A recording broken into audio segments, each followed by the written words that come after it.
आपण या दत्त महाराजांच्या प्रांगणामध्ये दत्त जयंतीच्या निमित्ताने आयोजित केलेल्या प्रभू श्रीराम कथेच्या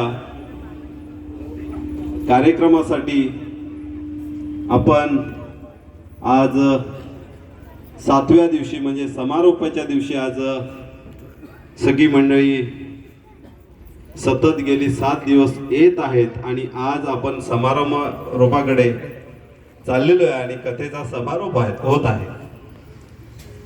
खरं तर अखंड विश्वाला आदर्श असणाऱ्या प्रभू श्रीरामांचं चरित्र हे प्रत्येकाच्या मनामध्ये हृदयामध्ये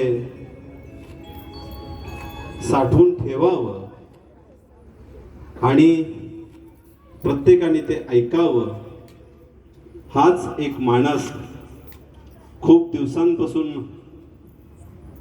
आमच्या हा मनामध्ये होता आणि खऱ्या अर्थाने आज देवाच्या कृपेने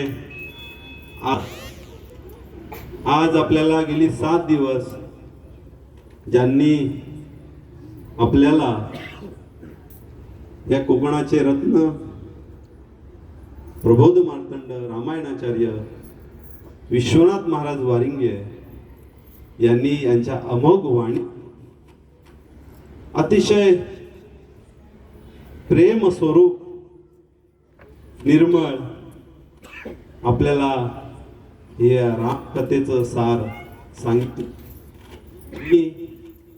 तर हे आयोजन करण्याचं निमित्त आहे महाराज। आपण म्हणतो साधू संत येती घरा तोच दिवाळी दसरा, याच उक्तीप्रमाणे आपण साधू संत आपण आलात आणि हे माझे मायबाप श्रोते संत म्हणून आले। खऱ्या अर्थानं आपण ही सगळी मंडळी आलात म्हणूनच ही कथा खऱ्या अर्थानं यशस्वी होऊ शकली। मी एवढ्याच आपल्याला विनंती करेन, त्या गेल्या 7 दिवसामध्ये काही आमच्याकडून चुकी झाली असेल तर दिलगिरी व्यक्त करतो आणि या 7 दिवसामध्ये महाराजांनी प्रभू श्रीरामांचं आचरण, प्रभू श्रीरामांनी माणूस म्हणून जन्म घेतला आणि माणूस कसा असायला पाहिजे, कसा वागतोय आणि कसा वागला पाहिजे, तरच तो रावणाचा वध करू शकतो। म्हणून आपल्याला दिलेला हा देह माणूस म्हणून जगावं, एवढंच जर ह्या कथेतून आपण घेऊन गेलात तर ही कथा सार्थकी लागेल। पुन्हा एकदा आपण सगळी मंडळी या परिसरातील तालुक्यातून मंडळी आपण एकत्रित येऊन सर्वांनी सहकार्य केलं। आमच्या ह्या कथेचे मार्गदर्शक माधव महाराज असतील, गुरु महाराज असतील, चारू महाराज असतील, कैलासजी ठाणगे असतील, आमचे गुरुवर्य साईनाथ महाराज ठाणगे असतील, बबनराव बाबू जाधव असतील, या सगळ्यांच्या सहकार्याने खऱ्या अर्थाने ही कथा यशस्वी झाली।